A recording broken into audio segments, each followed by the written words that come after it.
Worthy, worthy, you are worthy, worthy is the Lord. Worthy, worthy, you are worthy, worthy is the Lord.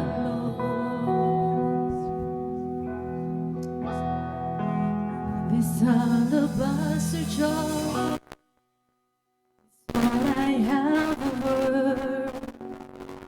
Break it at your feet, Lord. It's less than you deserve. Your Father give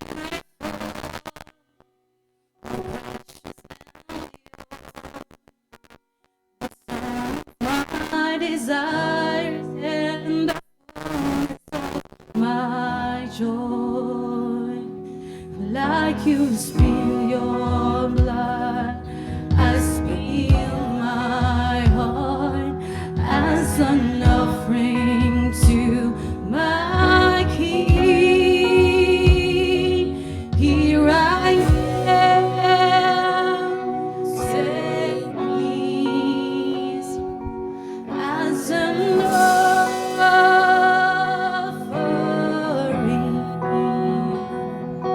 Here I am, giving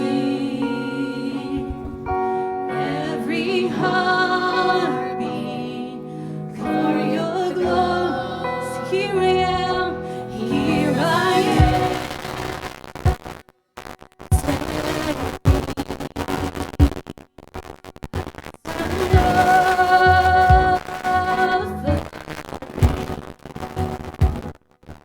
Here I am,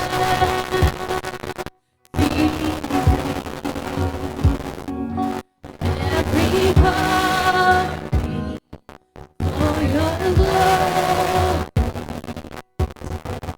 Worthy, worthy, you are worthy, worthy is the Worthy, worthy, you are worthy, worthy is the Lord. What a beautiful name it is. What a beautiful name it is. The name of Jesus Christ, my King. What a beautiful name it is. Nothing compares to this. What a beautiful name it is. The name of Jesus.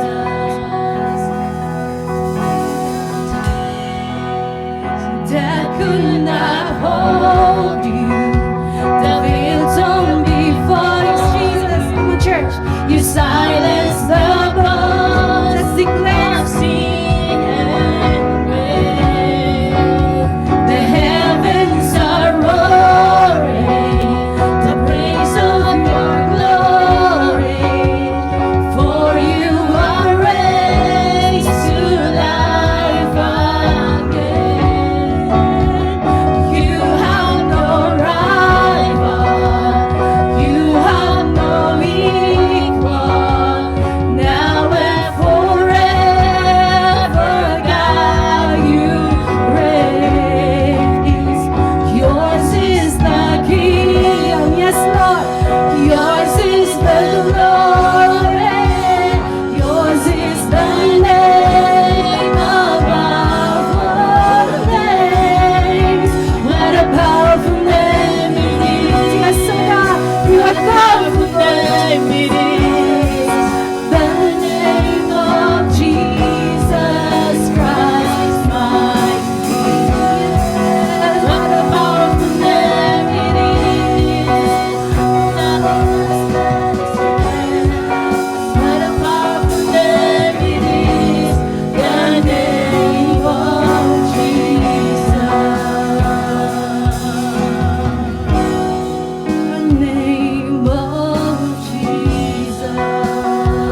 Amen. Good morning, church.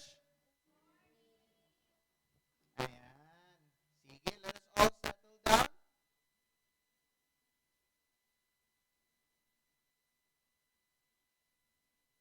Sige, alright. Tingnan sa imong tapad, nanlipay ko nga naa ka.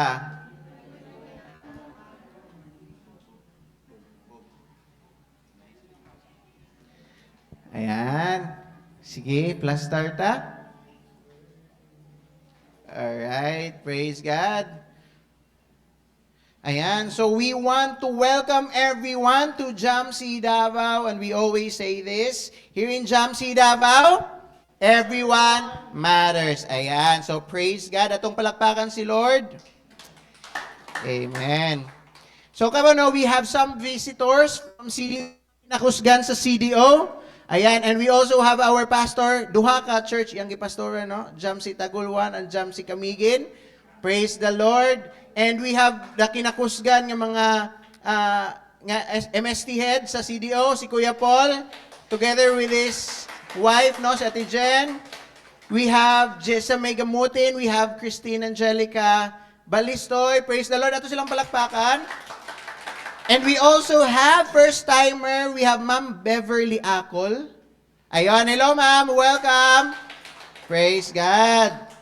Ayan, so, can we, before we listen to the Word of God, can I request everyone to please bow down our heads and mag-ampo ta?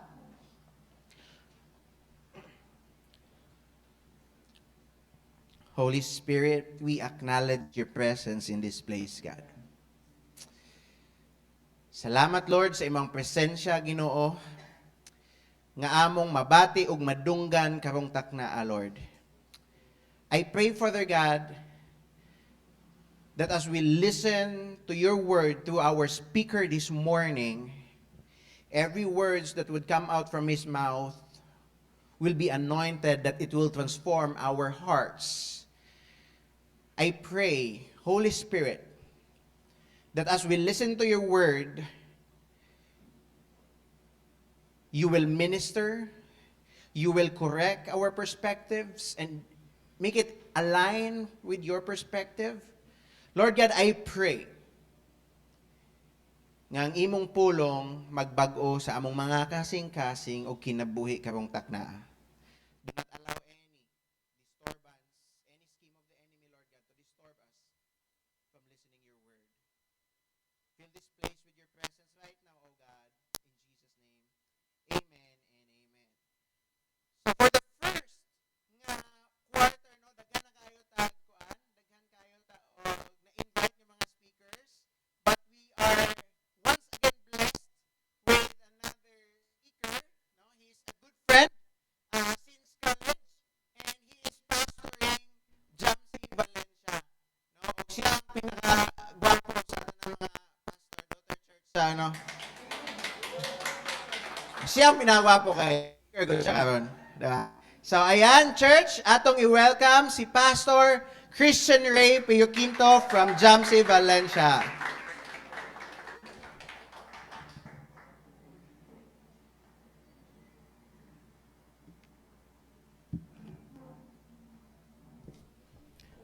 Praise. Check. Sige, good morning, Jamsi Davao. Can you tap the person sitting beside you? Igna nga, nalipay ko kay nakita ta ka. Sige, sige, ina, nalipay ko kay nakita ta ka. Sige, so once again, no, katupag ingon ni Pastor Chris, I am Pastor Christian Ray Pioquinto from Jamsi Valencia. And it is an honor and a privilege nga kaning maka-deliver o maka-share, maka-preach sa pulong sa Ginoo karong buntaga diri sa Jamsi Davao. And it has been actually it has been a year nga sige ko og desire nga o request kay Pastor Bag nga basin maka-preach baka naman basin maka-preach ko diha because it's one of kana bitaw nga ma-feel nako ang I am always welcome and a second family ang Jamsi Davao gyud aside kay close friend mi sa inyo but kana pod ang mga people, grabe ka welcoming, grabe ka hospitable, grabe po ka generous. So, mao na isa sa ako ang mapasalamat. I remember Paul's letter in the book of Philippians, ana sa dito, every time I think of you, I give thanks to my God. And more ano, one of the things that I want to praise and thank the Lord is because of the generosity, hospitality sa Jamsi Davao. And can we give God a mighty praise, clap of praise diya sa Ginoo. So, nganong naami diari karon because because yesterday, katunaw sa pastor sa Jamsi Tagum, Pastor Bok, kay we join sa iyahang kaning wedding. And supposedly, ang akong original plan, last year, kay anak ko, gusto ko magmotor ana bay para makuha ko ako ang motor bitaw, ma-break in. Pero pagsulod sa gira sa Iran, Israel o USA, di ba sa atua, ang effect labi na sa atua kay nanagas ang mga palitonon, labi na ang gasolina. Actually, dito sa Valencia, na ako'y ganahan magud kay ko og buko. Na ako'y palitanan nga buko dito, pagtaas sa gasolina, ana din sila, anak ko, tay palit ko og buko, ana din sila, sir, 15 na ra ba? Ma'am, nganong 15 man? Ana din sila, taas na magod ang gasolina, ana din ko, ha, nay gasolina aning, nay sagol gasolina aning yung bukuan? Nganong gimahal man nag-apil nga gasolina, raman wa may, nay sagol gasolina, ana din sila, sir, dili man nimo abot ang buko diri kung way gasolina, ay kuyaw di ay. Mao di ay ang kuan. So mao na no, sa tua nakita nato ka grabe ang pagtag-as sa mga palitonon, grabe ang krisis. Ang inflation rate ni taas pag-ayo diri sa Pilipinas. Grabe sa una ang nara sa 50 karon ay praise God kay ni 90 na lang or sa 80 na lang, pero sa una gali atong last month niabot og 150, 140, grabe kay kataas. And no, when we go through crisis in life, not just na economical crisis, but even in our personal lives, when we go through problems, when we go through trials, when we go through testings, what is your response? Where does your faith lies?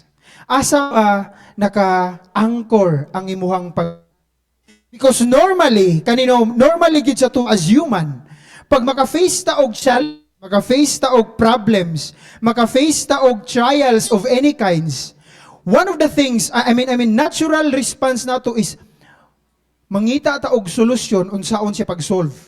And di ba, kinsa pa diri makayon sa inyo nga pasalamat ko kay na ako'y problema, di ba wala? Most of us we drain, stressful, tama ba? And ano, what is your response? What is our response when we go these things? Where does your faith lies? Mga naingon diya sa 2 Corinthians chapter 5 verse 7, I'll be reading from New International Version. Anadri, for we live by faith, not by sight. And sometimes mawala ta sa passing to the point nga makafocus ta sa tuang storms, makafocus ta sa tuang problems, malimtan nato ang nagkontrol sa storms. Malimtan nato there is one who is in control of the storm. There is the one in control of our life. And mao na ang atuang kinabuhi dapat in every testings, in every season sa life, we should align our faith in the Lord. And that's why ang title ani nga preaching this morning is Faith in the Midst of Crisis, or Faith in the Midst of the Storm. And so I'll be reading, we will study in the book of 2 Chronicles chapter 20. And I think this will be the whole chapter ang atuang i-go through atong itakol karon. And mauni nga time, di na nako basahon ang whole chapter kay taas kayo siya. Ko na lang i-go through ang story. This was the time nga si Jehoshaphat kaning ni face siya o kaning battle. Kay again kaning ni declare og plano nga mo attack ang mga Moabites, mga Ammonites o Ammonites sa Israel. Now nag-unite sila, nag-alay sila para atakihon ang Israel. And diri dayon grabe na amaze ko paunsa og giunsa og respond ni Jehoshaphat. Because tendency nato, di ba, labi na karon nga gubot kay ang Pilipinas, grabe ka, di na ginato masabtan unsay kakahitabo. Mostly yun sa tuang response is di ta kabalo, mag-run sa Facebook, or may moingon nga may pay mo ato na lang og Mars, kanang ina na gali.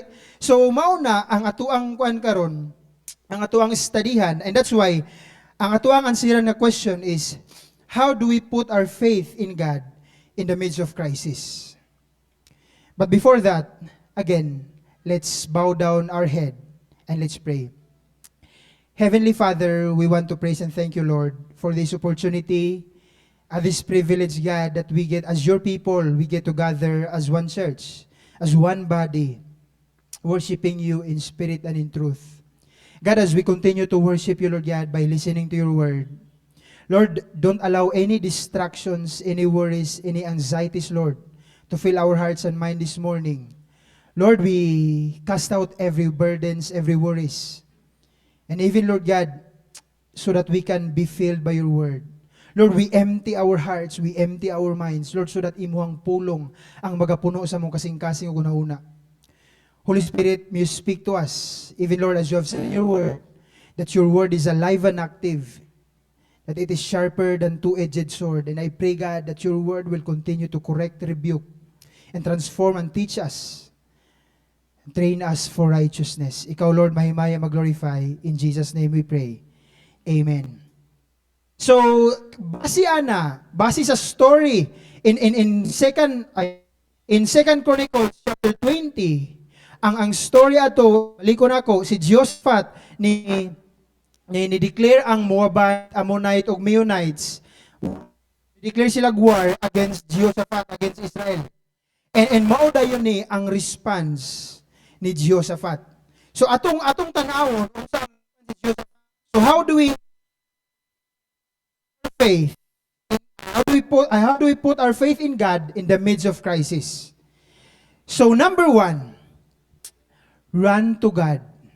Run to the Lord in prayer. Run to the Lord. Di ba mostly or usahay, pag kita mo agita og problema, last resort na nato ang prayer. Usahay pag moagi ta og problema, ang ato ang first nga ginabuhat kay mangita tag strategy or unsa ato ang plano buhaton para masulbad. But may it be, this will be a reminder that before we make strategies and whatsoever in solving our problems and whatever, we should run to God in prayer. Amen.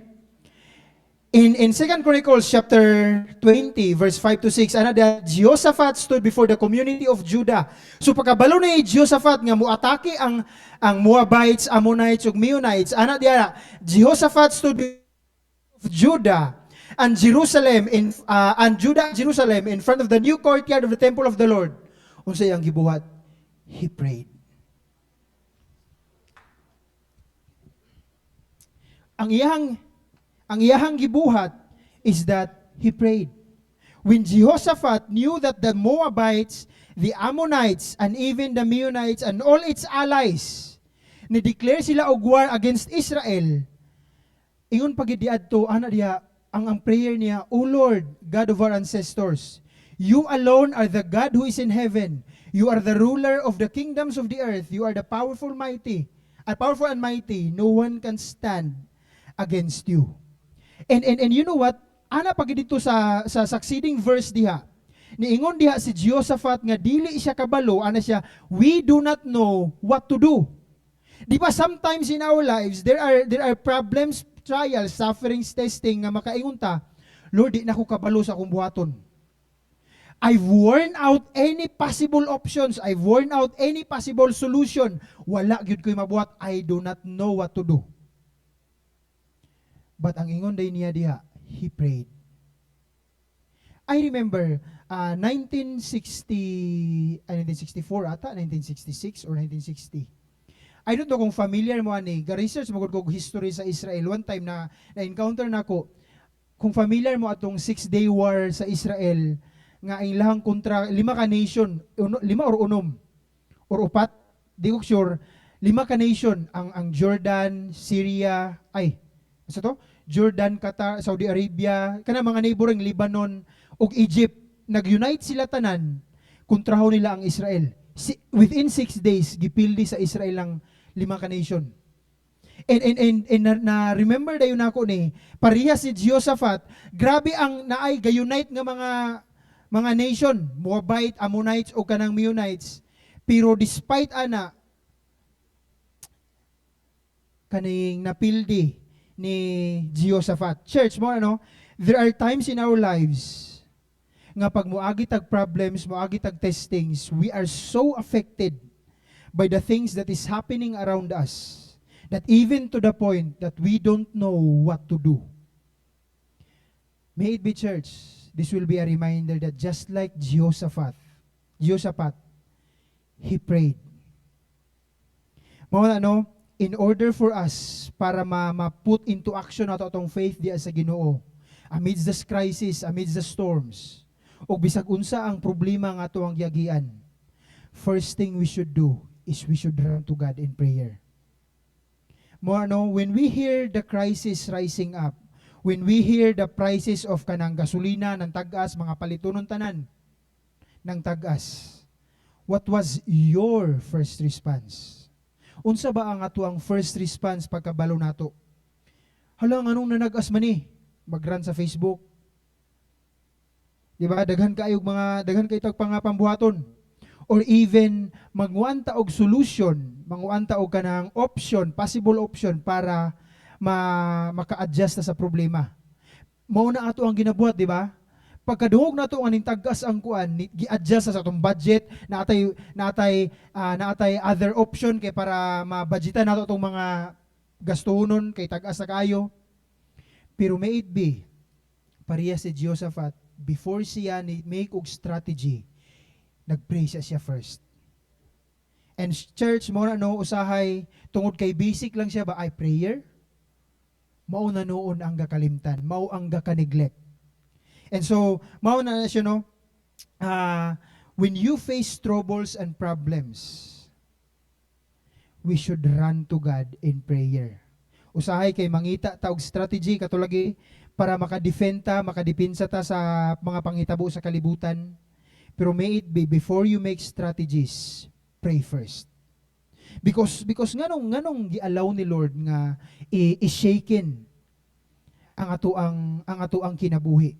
Because sometimes i-remind ni Lord sa tua that all the things in this world is not a firm foundation. This is all a sinking sand. The Bible said in Matthew chapter 7 nga kung i-build nato ato ang life diri sa kalibutan, or even we are like building a house on sand. Pero i-build nato ato ang life in God's word. We are like a wise person daw who builds his house on the rock. And mauna church, mauna usahay, i-shaking the Lord atong foundation kay para, because maybe no for a long time nagrely ka sa imuhang source of income, sa imong trabaho, sa imuhang negosyo, sa imuhang pamilya, sa eskwela unsa panatanan. And moabot sa point nga i-shaking na ni Lord to the point nga kana bitong ma-test gyud pag-ayo ang imuhang ginasaligan sa imong kinabuhi. Para bitaw i-remind ka ni Lord na dili na dapat ang foundation ako. Dili imong kwarta, dili imong panginabuhian, dili ang imuhang kaalam, dili imong kinabuhi, not even your family, not even the things nga imong ginarely. Ako ang sure foundation. Ana si Lord, ako ang sure foundation. Mauna, i-test, ipaabot gid sa point sa tuang life nga i-shaken ni Lord ang mga butang nga ato ang ginasaligan para i-remind ta sa Ginoo that is not the thing dapat nga imuhang foundation. Ang pulong sa Ginoo ug ang Ginoo dapat. Amen. So mao na no nga akong gisulat diha, prayer should be our first response when we face crisis in our life. Prayer dapat. Dili dapat nga mangitag solusyon or unsay buhaton, prayer. Pareha si Jehoshaphat, he prayed. Pagkabalo niya nga ang mga neighboring kuan niya muatak sa ilaha, niampo siya diretso. I remember Daniel katong time nga gibawal magampo sa ilahang Ginoo, bawal magampo sa Ginoo aside sa ilahang hari. Unsay response si Daniel in Daniel chapter 6 verse 10 ingon diari, when Daniel learned that the law had been signed, he went home and knelt down as usual in his upstairs room with its windows open toward Jerusalem. Unsay ang gibuhat? He prayed 3 times a day, just as he had always done. Therefore, nganong nahimong magmadaogon si Daniel katong dito siya sa lion's den? Dili tungod kay maayo siya, dili tungod kay strong siya or kanang friendly siya sa mga lion, but because he was always dependent to the Lord. And maong nahimong magmadaogon si Daniel dito sa lion's den because prior pa lang ana, he was always and constantly praying to God. Ingon pagkadiya 3 times a day. Sa atua. Di ba? Mauna dapat ang ato ang first response when we go through problems or crisis. Mao gali to, gihimo dayon ning rason katong pagpray ni Daniel, gihimong rason sa mga opisyal nga pangitaan nila si Daniel og bangag para ilahang dakpon si Daniel. Yes, nadakpan si Daniel ana giadto sa lion's den, pero tungod kay he has always been praying to the Lord 3 times a day, the Lord rescued him in the lion's den. And so mauna church sa tuang life, sa tuang pamilya, sa crisis, sa tanan nga ginagian nato, our first response should be prayer. Igna imong katapad, igna pag-ampo. Di ba? So mauna ang number 1. Dapat dili ta diretso nga mo make og solution. Before ta mo make og solution, before ta mo sulbad sa unta ang mga problema nga atong giagian, iampo nato una. Amen. Number 2 dayon, how do we put our faith in God in the midst of crisis? Dili lang run to the Lord in prayer. But also number 2, rely on the Lord's power. In 2 Chronicles chapter 20 verse 11 and 12, ingon diari, now see how they reward us, for they have come to throw us out of your land. Mo ni ang prayer ni Jehoshaphat kay Lord, which you gave us as an inheritance. O our God, won't you stop them? We are powerless against this mighty army that is about to attack us. Mo ni ang gina, ingon gid si Jehoshaphat, we do not know what to do. Unsa yun niya? But we are looking to you for help. Sige na ko nagkakitaan sa Facebook nga naay kanang saying bitaw nga walay ihatag ang Ginoo walay ihatag nga problema ang Ginoo nga di nimo kaya. Actually, personally, dili ko mutuwa na. Ngano man, if kaya ra day nako tanan problema nga akong ginagatubang sa akong kinabuhi, what's the need of a God?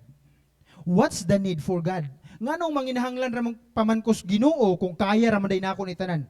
Actually, the reality is this, naay mga problema nga ihatag sa Ginoo nga dili nimo kaya.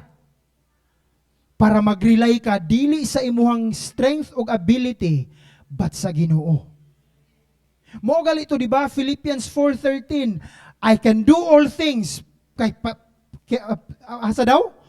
Through Christ. Dili through me, but through Christ who gives me strength. Mao na church, paagi kita sa Ginoo og mga problema nga dili nato kaya para iparealize sa Ginoo nga dili kita but siya.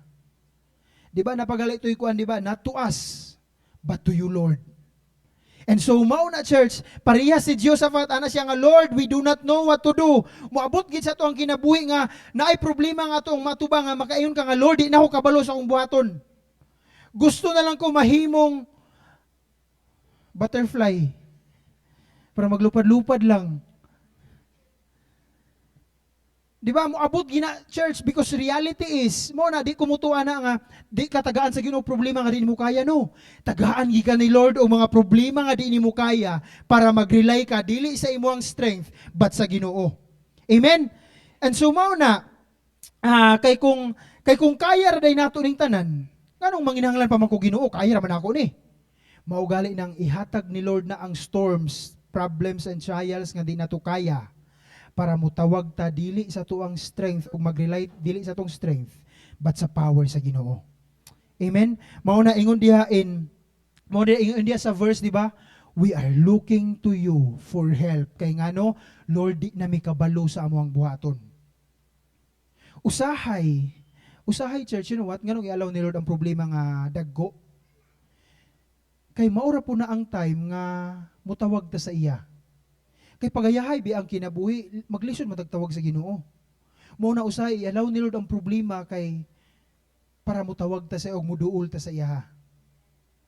And usahay pag yun, reality is that aya ra ta muduol sa Ginoo pag lisod na. Unya ginahimo nato og last resort si Lord. Na worn out na nato tanan possible option, possible nga solution, wala na gyud. Aya pa rin ta muduol sa Ginoo. Dapat si Lord ang una. Na dunggan ako ni when the year 2024 katong kami mga pastors ni Joy ug IDC sa CCF. Nadunggan ako ni sa isa ka speaker dadto ana siya, our life daw ang atong priority daw sa atong kinabuhi. Mao daw ni ang sequence. Kani siya. Kani daw si God, family, ministry, others, ug self. Now, unsa daw kakahitabo is that nabali. Nauna si self, others, ministry, family, si God. And mao na ana din siya, mao na usahay magkagubot ang ato ang kinabuhi kay gibali nato ang sequence o ang priorities nato. Dapat si Lord ang una. Ulahi na si self, ikaduha ang family. Dapat dili ana. And so, mao na ato ang first, ang ato ang buhaton is that we should rely on the Lord's power. Mao na ingon dira in 2 Corinthians chapter 12, verse 9, ingon diari, each time he said, my grace is all you need. My power works best in weakness. And mao na ingon ni Paul, so now I am glad to boast about my weaknesses so that the power of Christ can work through me. Wala siya niingon diya, I am glad to boast about my strength, about my ability, about my skills, about my capability. No. He boasts about his weakness. Kay para ngano bitawng i-allow ni Lord nga problema nga mga dagko nga di nato kaya. Kay para pag masulbad ang mga problema nga di nato kaya, ang makaingon gyud ta, di gyud to ako. Si Lord gyud to. Kay kung kita-kita lang bitaw na mag-boast, di ba? Mahimot ang prideful nga, bastira kay nako ako gyud ni. Ako na gyud ni. Di ba? Ako na gyud ni. Nako nakita sa Facebook ana siya, it was never about the grind. It was grace. Dili tungod kay hardworking kay ka, dili tungod kay grabe kay ka mo hustle, grabe kay ka mo grind, but it was the grace of God ang nag-sustain ug nagdala sa imo diri karon. And so mao na, we don't rely on our strength, on our ability, our skills, our talent, but we rely on the power and the strength of God. Makita day nato nga grabe bay weak man ko dadto bay, pero ngano man to? Dili gyud to ako, si Lord gyud to. Mao na ang nahitabo dayon, unsay nahitabo in 2 Chronicles chapter 20 verse 15, ingon diri, he said, listen all you people of Judah and Jerusalem. Ang nahitabuan tungod kay nagpray si Jehoshaphat sa Ginoo nga, Lord, we don't know what to do. We are looking to you for help, mga migtabang. Ano din na, wala ko na appeal niya. In verse 14, the Spirit of the Lord came at Jahazel, basa, pangalan Jahazel. Ano din rin, ingon ni Jahazel, ingon siya, listen all you people of Judah and Jerusalem, Listen, King Jehoshaphat, this is what the Lord says. Do not be afraid. Don't be discouraged by this mighty army, for the battle is not yours, but God's. Kana no, usahay, we face problems, we face trials, we face testings as if kaya na to. Even we solve it, even we control it in our hands. Ginatry nato siya og sulbad sa tuang kakayanan. But ma-remind ta that this battle, the battles that we face in our lives, is not ours. It's the Lord's. All we have to do is to rely on God. Again, church, this battle is not yours. It's the Lord's. Ingon pagali diya dayon sa verse 16 ug 17, ingon diari, take your positions, then stand still and watch the Lord's victory. He is with you. O people of Judah and Jerusalem, do not be afraid or discouraged. Go out against them tomorrow, for the Lord is with you. You don't even need to fight. All you have to do is to rely on God. Mao na akong gisulat diya, when we fight our battles in prayer, God will be the one who will fight for us.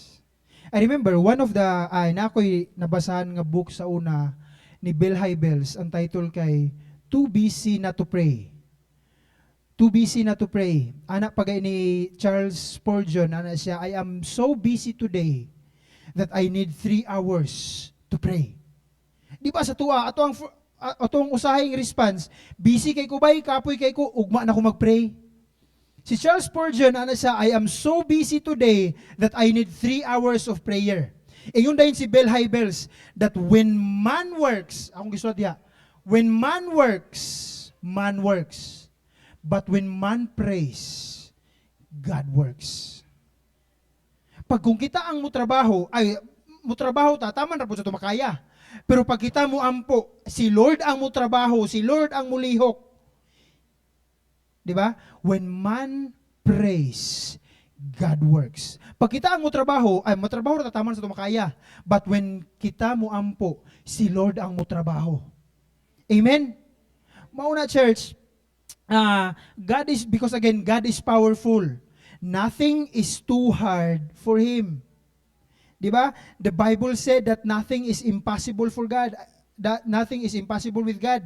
And so mana, therefore, we should rely on His power, not on our strength. Ingon pagali dari in Zechariah chapter 4 verse 6, ingon diha, so he said to me, this is the word of the Lord to Zerubbabel, not by might nor by power, but by my spirit. Dili na tungod kay maayo ko, grabe akong strength, grabe ko ka mighty, grabe ko ka strong. But by the Spirit of the Lord. And so, mao na, ingon din diari, tungod kay nakita nila, grabe ang promise, grabe ang kuan sa Ginoo sa ilaha.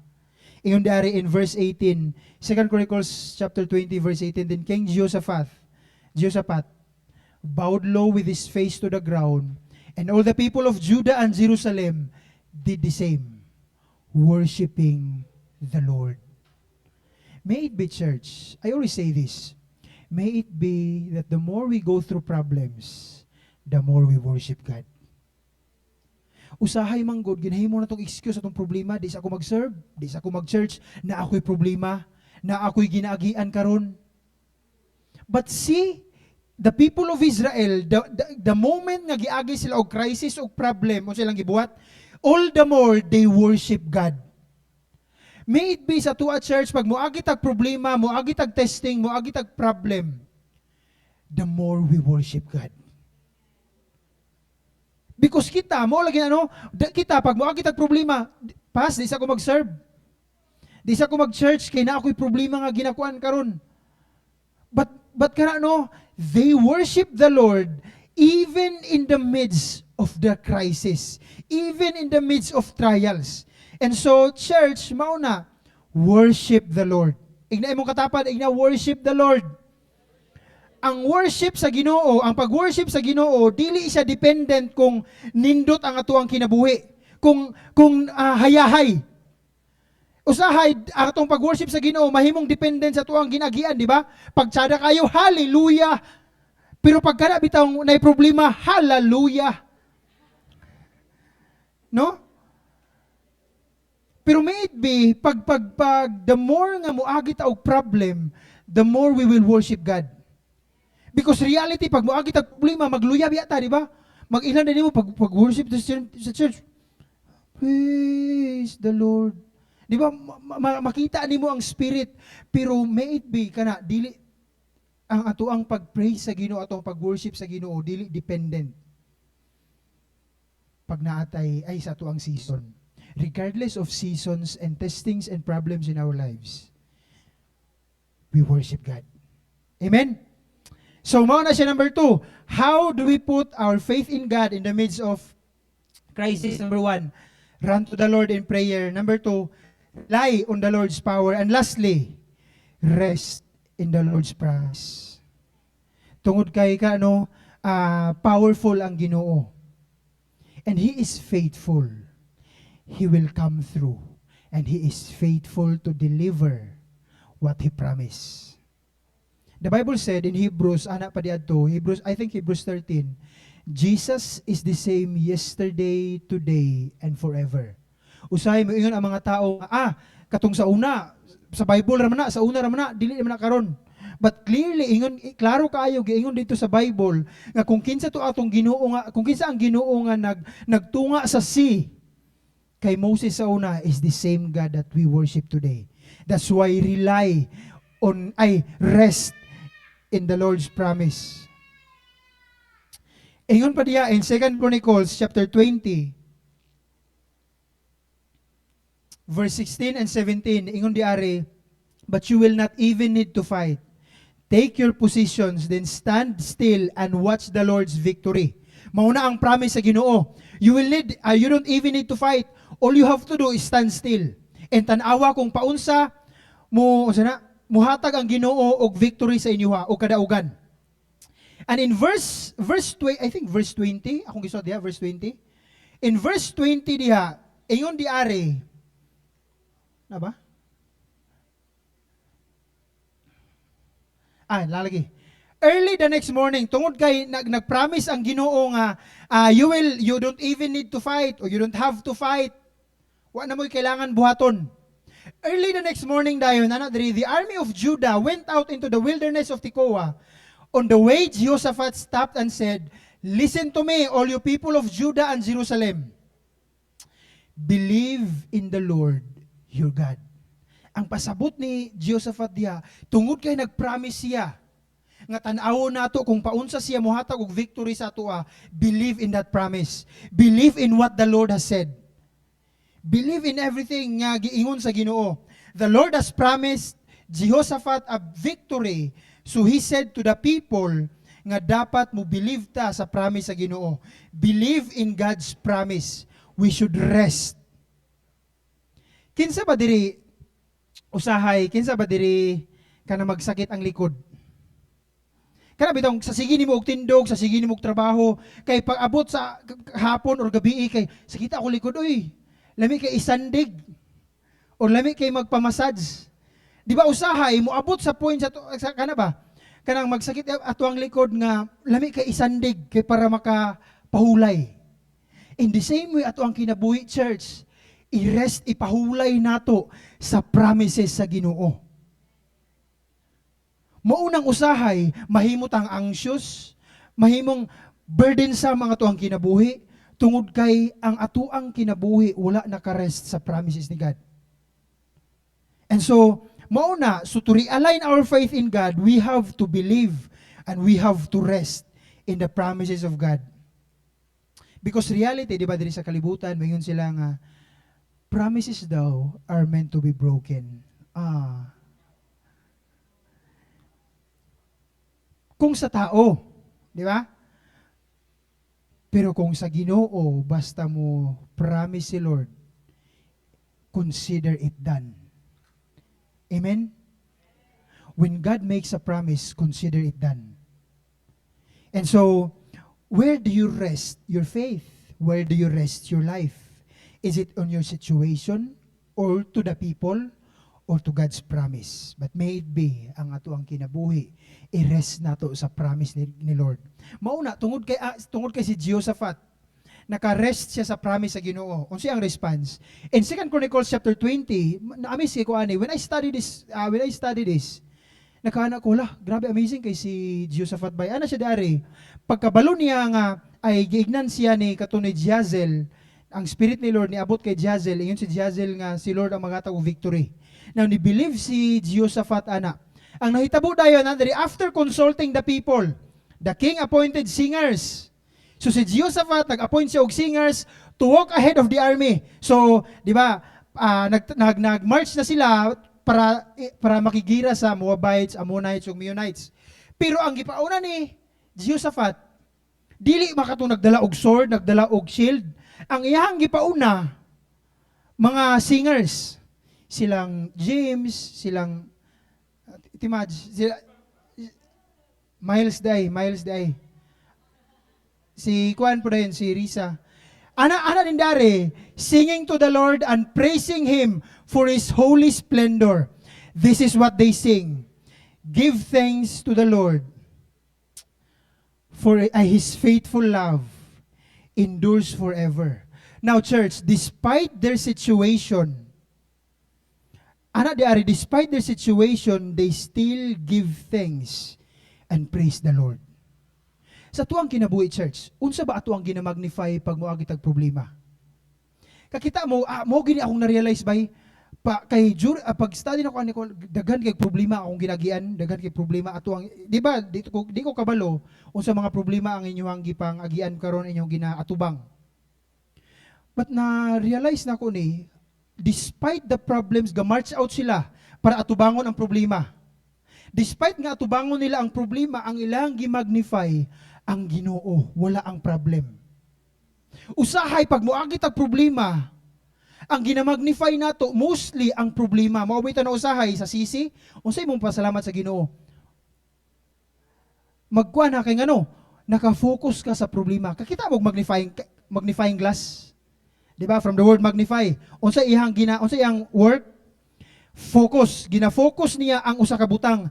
The more nga i-focus nimo ang usa ka butang sa magnifying glass, the more siya mudako. Tama? In the same way sa tuang kinabuhi, kung unsa ang imong ginamagnify, mao pud ang mudako.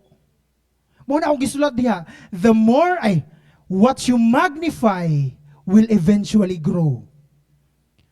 Kay kung unsa ang imong ginamagnify sa imong kinabuhi, mao pud na ang mudako. Now, tungod sa ilahang Jehoshaphat, ang ilahang ginamagnify sa ilahang kinabuhi, ang pagpasalamat o ang pagdahig sa Ginoo, mao pud ang ningdako. Mao na usahay, matingala ta, ngano man ni akong problema, gamay raman to, karon kay tungod naka-focus ka pag-ayo, ginamagnify nimo ang problema rather than God. So refuse to magnify the problem, the trials, the testing, suffering. Magnify the Lord. Di ba, mo bitaw na usahay, matingala ta sa tuang kinabuhi. Nga nga naman ako ang mga problema ng dagko naman. Because ginamagnify nato na sila pag-ayo. Di ba, magnifying glass, pag bisag may kang letter, pag itanaw ni mo sa magnifying glass, kay budako. Sa tuwa pong kinabuhi, what you magnify will eventually grow. The question is, unsa ang imong gina-focus sa imong kinabuhi? Unsa imong gina-magnify? Ang Ginoo ba o ang problema? Muna na-amaze ko kay Jehoshaphat nga ang pag-respond niya sa problema is that gi-magnify niya give thanks to God for His faithful love endures forever. Di ba, reality na church, pag natay problema, dito ta makafocus. Tama? Pag natay problema, dito ta makafocus na rin ba? Focus na rin kita diha. Nga nawala na ta sa passing. Hala, unsaon ako ni? Muna matingala na rin ta. Kanong nagubot na may akong kinabuhi? Kaya again, dito ra ka nakafocus. Ina imong katapar, ina-focus sa Ginoo, ayaw sa problema. Mao dayon na usahay church, moingon na rin ta nga di lang sa ko mag-church bay, di lang sa ko mag-serve, di lang sa ko mag-pray, di lang sa ko mag-devo, di lang sa ko tanan. Kay ngano? Focus na kaayo ta sa problema. Now again, what you magnify will eventually grow. Unsa ang imong gina-focus, maunay mangdagko sa imong kinabuhi. Maunang usahay, moabot na rin ta sa point sa itong kinabuhi nga may kapoy na kaayo. Pirmi na lang kapoy. Pirmi na lang kapoy. Kaya nga naman, nag-focus na ta sa problema. Now, unsa dayon nahitabo? Muna akong gisulat diha, refuse to magnify the Lord. I refuse to magnify every problem, but magnify the Lord. Amen? Muna we have to learn to see the good in everything. Nga despite sa to ang problema, God is still good. Despite in every trials, ma-focus gyapon nato ang Ginoo. Mao nang usahay magamay ang Ginoo sa tuang kinabuhi kay naka-focus ta sa problema. Pero pag i-focus nato atong kinabuhi sa Ginoo, ang problema ang magamay. Imagine yourself a magnifying glass. Kung asa nimo gi-focus imong kinabuhi, mao na ang mangdagko. Mao na ang giingon dayon diari in 2 Chronicles chapter 20 verse 25 and 26. To make the long story short, nakadaog silang Jehoshaphat without lifting a weapon. And all they did is just praising God, worshiping the Lord on the way, marching towards the enemy. Ingon dito sa Bible, they did not even lift a weapon. Ang nahitabo, ang kaaway, ang nag-away-away. I remember, ingon sa Isaiah, that no weapon formed against us shall prosper. Walay weapon nga gi-formed against you by the enemy mo prosper tungod kay ang Ginoo gamhanan. Amen. In 2 Chronicles and sa ingon diari, King Jehoshaphat and his men went out to gather the plunder. Nakadaog na sila. They found vast amounts of equipment, clothing, and other valuables, more than they could carry. There was so much plunder that it took them 3 days. Grabe kadugay. Daghan daw kay plunder nga ilang nakuha. Daghan kay mga importante nga butang nga pwede nilang magamit. Nga giabot siya og 3 days sa ilang pag-collect ana. On the 4th day, they gathered in the Valley of Blessing. Now, anong gitawag sa Valley of Blessing? Which got its name that day because the people praised and thanked the Lord. And then it is still called the Valley of Blessing today. And in verse 27 and 29, when all the surrounding kingdoms heard the Lord Himself had fought against the enemies of Israel, the fear of God came over them. Nga makaingon dayon ang mga tao, the neighboring nation, hala ni away ang Ginoo para sa ilaha. Mao na church, in every trials, in every testings, problem, suffering, ang mamagnify dayon nato, dili tungod kay maayo ta, but tungod maayo ang Ginoo. Makaingon ta nga dili gyud to ako. Makaingon ta nga dili gyud to sa ako ang kusog. Sa Ginoo gyud to. And ana diha, all the neighboring or the surrounding kingdoms, they fear God. Because nga naman, they did not rely on their strength. They rely on God. May it be, church, in our lives as we go on in our lives, starting today, tomorrow, and even forever, that we will not rest in the people's promise, in our strength, in our ability. We rest that God is faithful, that God will fulfill His promises. in conclusion,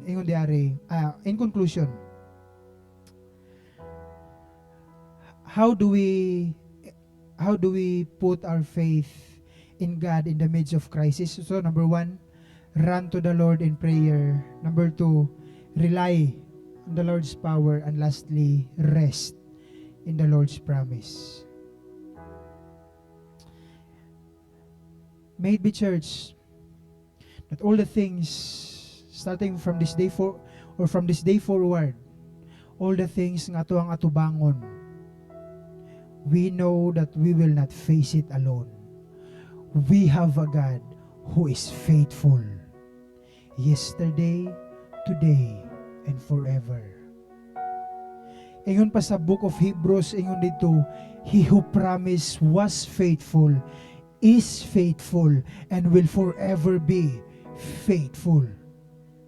Na kung kinsa tong Ginoo nga nagpromise sa ila sa una, faithful siya sa una, faithful siya karon, ug faithful siya forever. And that's why, church, we should magnify our life. We should focus our life on God's promises, in God's word, in God's power, so that ang mga problema nga ato ang giagian makaingon ang gamay ra man ni kay na ako'y dako nga Ginoo.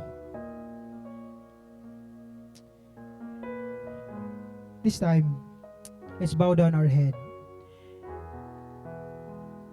And before I will pray, can we utter a prayer to God?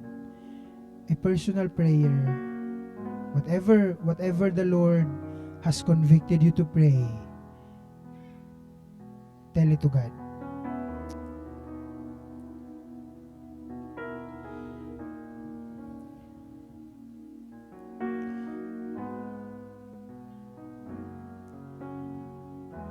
Lord, we know that you are sovereign. Lord, we know that you are in control. Lord, even we know that you are powerful. But despite it, O Lord, we fail to rely on you.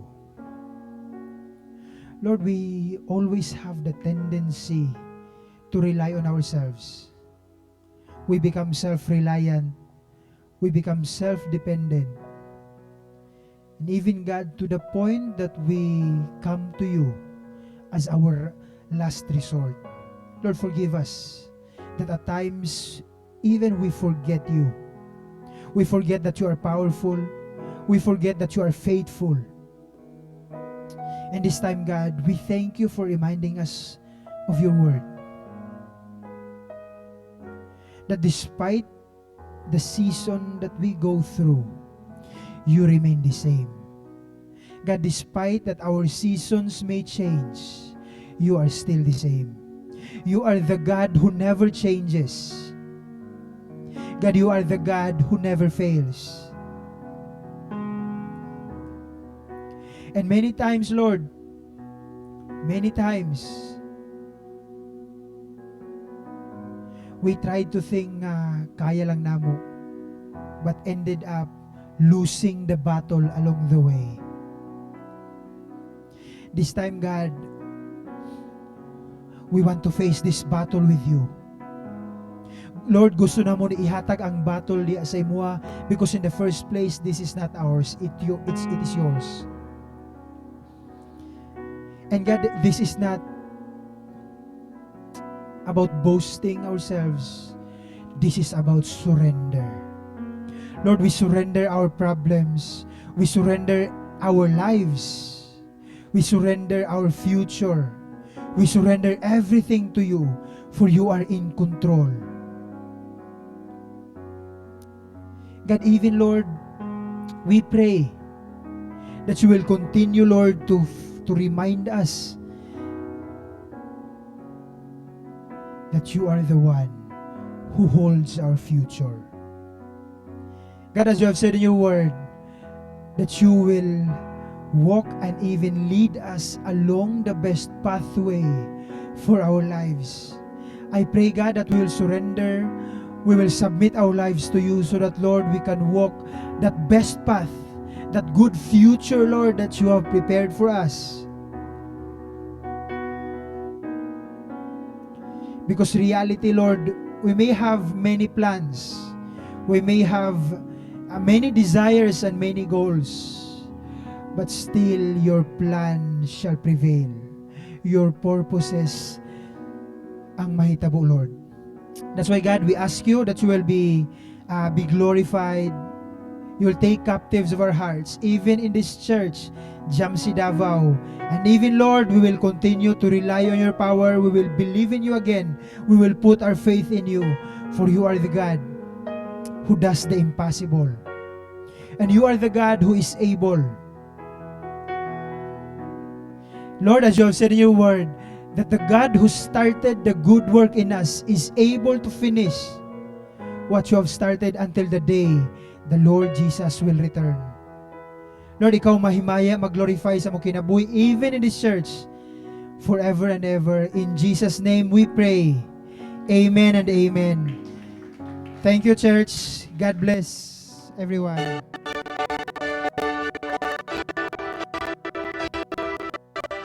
Welcome home to GMC, Jesus and my church, the vow, where everyone matters.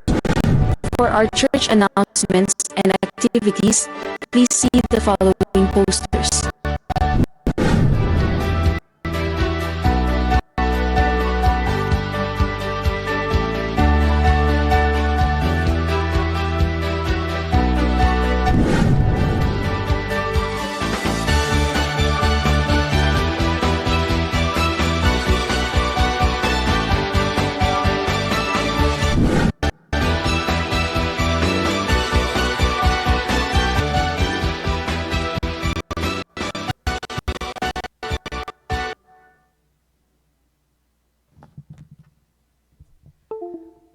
Speaking of running to God in prayer, every Wednesday we have our prayer meeting po na 6:45 in the evening.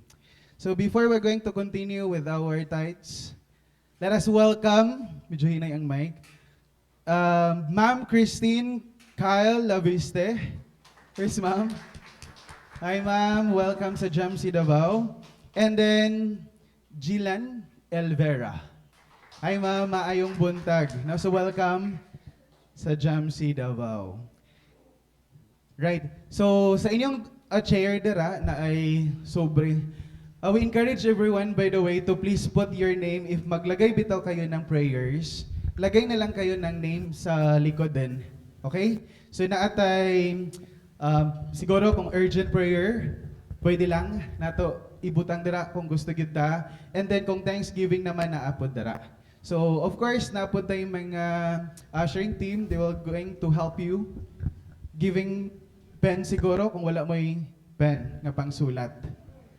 Alright, so thank you so much Pastor Christian for the word. So mo-anchor lang ko gamay kay Pastor Christian for our tithes. But before that, again, thank you so much for helping us pray for our VBS, and we are so happy that we're going to have our VBS this coming Monday until Friday. So glory to God. So for those parents nga na diri na gusto ninyo i-involve inyong mga kids, no, para mas equip pa sila all the more to know God, together with the other, no, nandyan sila sa taas karon. So we're so happy na you're going to involve your children para mas mano pa yun si Lord.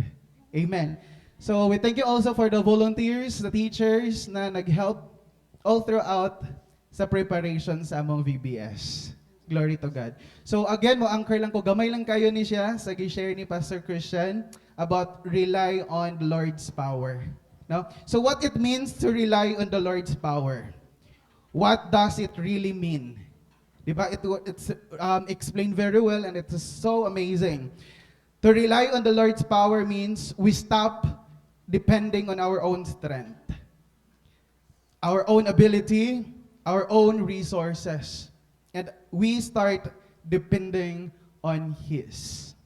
It means when our strength runs out, His strength takes over.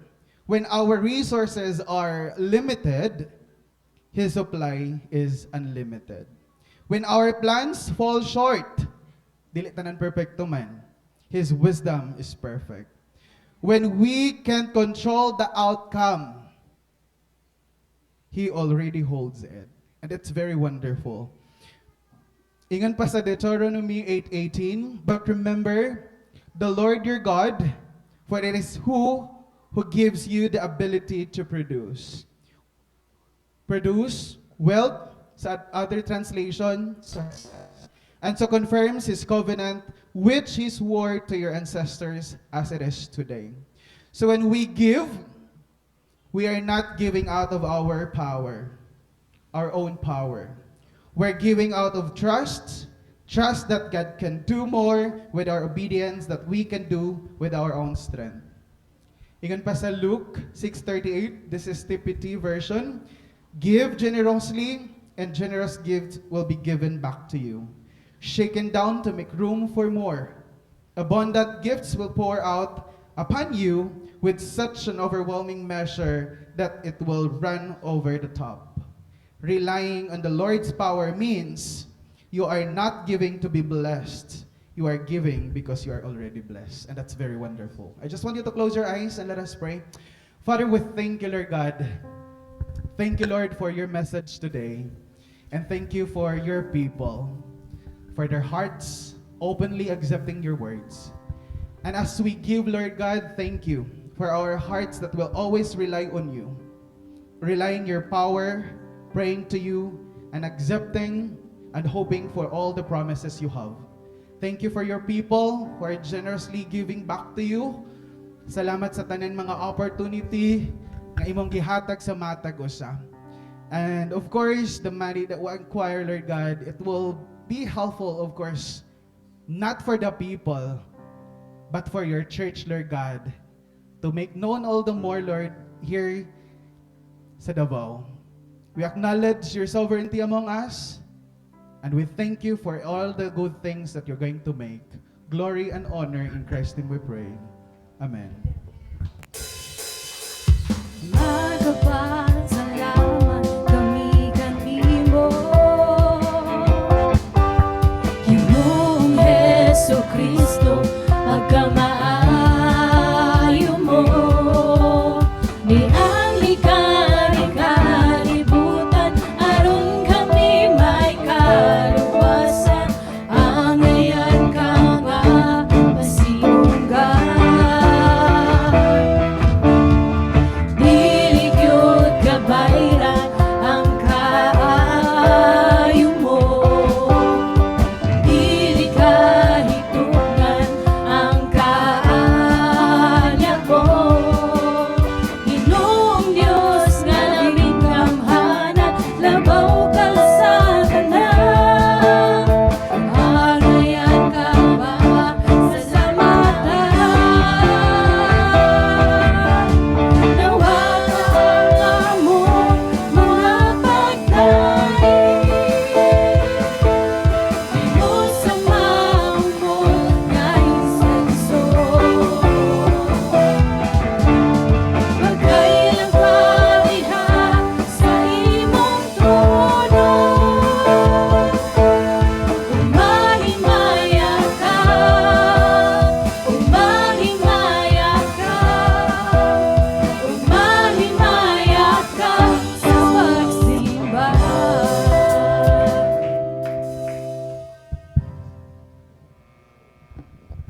Amen. Praise the Lord. Are we all blessed? Can we give God a mighty clap of praise for that? Praise the Lord sa kinabuhi ni Pastor Ray.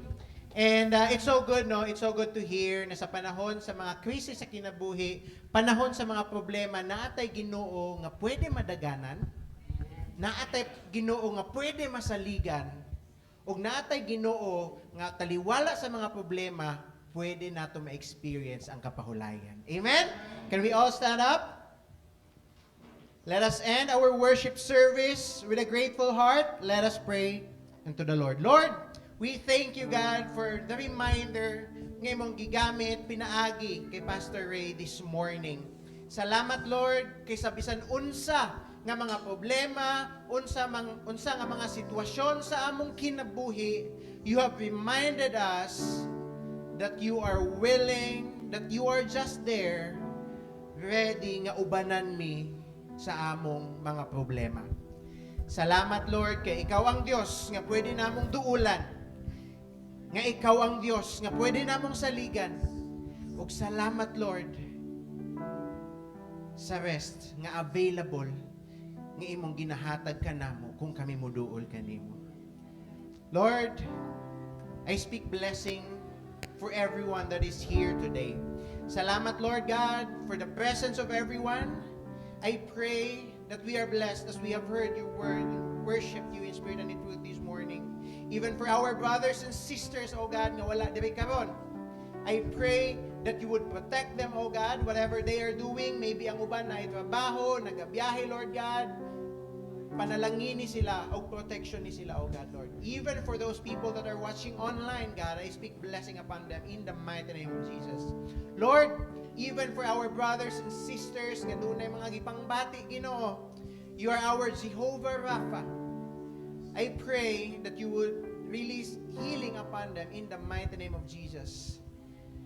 God, even for our brothers and sisters, ang mga kaila, family and friends that are struggling with psycho-emotional nga season sa ilang kinabuhi, I pray that you would comfort them, O God. I pray that they will encounter your love, especially pinaagi sa imo ang mga katawhan, O God, Lord. Lord God, we release blessing upon our country, O God, Lord. With all the things that are happening, we know and we are assured that you are on the throne and you are sovereign, O God. We surrender everything that is happening sa among gobyerno, O God, Lord, o sa among nasod. And I pray nga ang imong lawas, the body of Christ, will be united in spreading the gospel. And I pray that our leaders will come to encounter you and make you your Son, Jesus, as their Lord and Savior. Even for our brothers and sisters that will be traveling back to CDO, I pray for protection, Lord God, upon them. Iatod sila dito safe and sound, Ginoo, and renew their strength, O God, for another week. Magtrabaho na po sila, Lord God. And for everyone, for everything that had happened, O God, this morning, kami nagapasalamat, O Diyos, sa imong kaayo, o sa imong grasya, o gugma, nga padayon, Lord God, nga nagapatigbabaw, o among gakabati sa among kinabuhi. Lord, hangtod sa imong pagbalik, this church, Jamsi Davao, we will continue to worship you in spirit and in truth. With the blessing of the Father, the fellowship of the Son, the wisdom and guidance of the Holy Spirit be with each and every one of us. Hangtod sa imong pagbalik, Lord, gamit ang imong simbahan sa pagsangyaw sa imong gugma ngadto sa kalibutan. Salamat, Lord. In Jesus' name I pray. Amen and amen. Come on, church, let's sing our victory song. Wala'y kakumpara, wala'y kakumpara sa imong gumpa, akong bayawon ka, tara. Na na na na na na na na na na na na na na na na na na nagdilaan ang imong presensya, walog sa tungod na tabaw sa nagdilaan ang imong presensya, uday tungod gawas nun na nagdilaan ang imong presensya, walog sa tungod na tabaw sa nagdilaan ang imong presensya, uday tungod gawas nun na nagdilaan, nagdilaan, nagdilaan, nagdilaan. Happy Sunday, church! Mag-pictures at the back. Again, no, we are inviting everyone sa tuang prayer meeting every Wednesday at 6:45 p.m. See you on Wednesday and on next Sunday.